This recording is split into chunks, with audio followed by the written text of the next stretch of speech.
Claire and Diana would be the first to tell you that a firm schedule is the keystone of farm life. But one night, Claire inexplicably lost 2 hours of time, which not only disrupted their lives, but threatened her sanity. No, not out of the bucket, out of here. And for her, like the Wieners, it started with a light. I was driving toward the farm about 5 miles away. I saw lights in the sky, very quiet, didn't hear engine noises of a plane. Pulled over and got out of the car to investigate. In the blink of an eye, I was suddenly back in the vehicle and driving around the corner very fast on 2 wheels. It was some 4 miles farther down the road than I last remembered. My ears were bleeding, presumably because my earrings were in backwards. I also realized that I had an hour and a half or close to it of time that I could not account for. And didn't have a clue what had taken place during that time. Coming into the house, I think my first reaction was, thank God I'm here. I made it home. I'm in one piece. I'm sick to my stomach.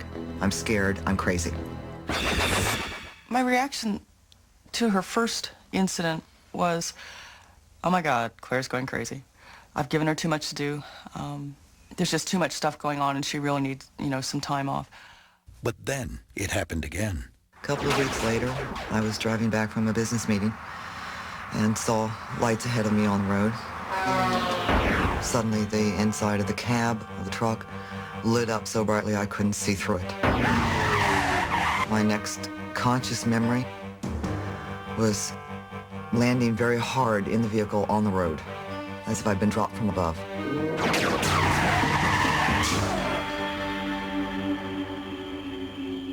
I was afraid to tell them this had happened again. I didn't want them to think I was crazy. I didn't want them to lock me up.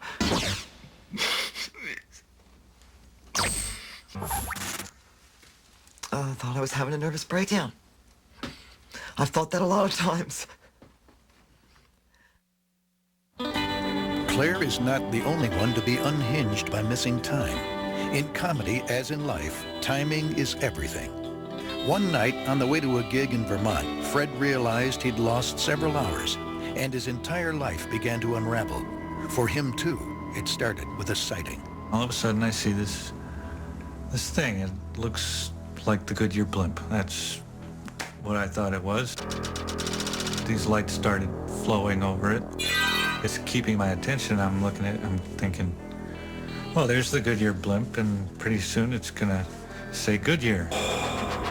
In a few seconds, it's about the size of a volleyball. And I'm thinking, that's no blimp.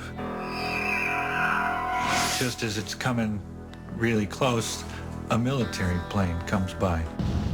As the military plane comes into view, the supposed blimp takes off to the north. And it outdistances the plane in a matter of seconds. It's gone. Got to the show, and I had one of the worst sets ever. I could not get the microphone to function for me. Every time I would pick it up out of the mic stand, the thing would short out on me as I got to a punchline. So I have to leave the mic in the stand for the rest of the show. The next comic gets up there, he has no problems with it. He can pick it up and use it without anything going wrong with it. 5 or 10 minutes down the road, I see the thing again.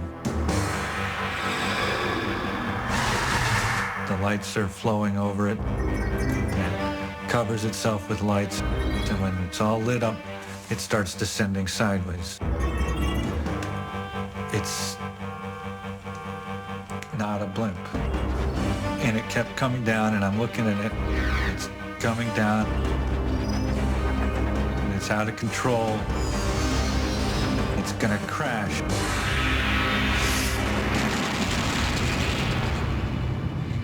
And then, nothing. It was all over. Only a haze remained. The sky is all lit up red. I have to pull into a motel. I'm exhausted. I can't drive any further. It's 1:30 in the morning.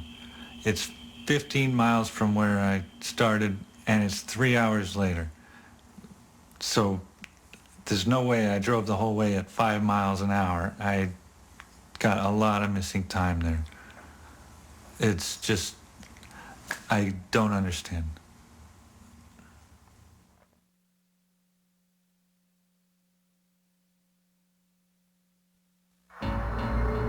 You see a bright, inexplicable light in the sky, and you lose 2 hours of time. Something seems wrong. At first, you run over the episode in your mind, trying to make sense of it for yourself. The next day, we woke up, broke camp, didn't talk much at all. In fact, I don't remember talking about it at all. We were kind of just within our own thoughts, just wandering around, doing our chores to break camp, and we didn't speak about it much at all. We broke camp, got in our canoe, started paddling away. Several hours later, we started remembering this light that we saw the night before, and that was when we really started discussing it. If you can't make sense of what happened, you could try telling someone else. But if you do, you might discover, just as the Wieners did, that no one seems to believe you. We signaled a ranger who we saw crossing the lake to come over. We told him what we saw, and we asked him, you know, if anyone else had reported seeing these things, if they had seen any of these things, what the hell's going on here? We were sure someone else had seen it. Somebody else had to see this thing. It was enormous. So we told the ranger and his sidekick, Matt, and his reaction was, if it isn't the bears or the bugs the campers are complaining about, it's the doggone Martians now. I guess I'm gonna just have to get out my ray gun, unquote, you know. So, I mean, which we didn't think was very funny. We said, no, you know, this isn't a joke. We're not joking. This is for real. It really happened. And Charlie was smoking a pipe because he was trying to quit smoking cigarettes. And I remember he had his pipe there and he was trying to light his pipe. And the ranger said, I don't know what you've been putting in that pipe you're smoking there, boys, but I'd lay off it for a while if I were you. And we were like, oh, no one is ever going to believe us. So nobody believes you. What would you do? The Wieners were on a simple camping trip. The first ranger told them not to go to Smith Pond because the water was too low, but they went anyway. Then they had a strange encounter with a light and lost 2 hours of time. The first person they told thought they were crazy, so they decided to drop it and go on with their trip. But the very next day, something happened that made them start wondering all over again. The next day, we were on another part of the lake, and where the lake system turns into the river part of the Allagash waterway. And there's a stretch of rapids called Chase Rapids, Class 4. And my brother and I had never done rapids in a canoe. We were really worried about it because we had all this gear with us. So we wanted to portage. And we were talking to another ranger about portaging around the rapids, and he said, oh, well, what are you worried about? There are no rapids right now. We were like, what are you talking about? It's 2.5 miles of rapids here. And he said, we just had a hurricane come through a week and a half ago, and the water level is like 2.5 to 3 feet above normal. So all the rocks are underwater. It's smooth sailing relatively, which I thought was really strange because when we first landed on the lakes, this other ranger told us that the water level was too low to go to Smith Pond. So to me, that was a direct contradiction. And in fact, we told him that. We said, well, that's a little odd because Ranger so-and-so told us that the water level was low for this time of year, and that's why we couldn't go to Smith Pond. I mean, as soon as we said that, this guy just turned his back to us and walked away and wouldn't talk to us anymore. We thought this was the official reaction. That was the end of it. So it kind of discouraged us from making any other official reports.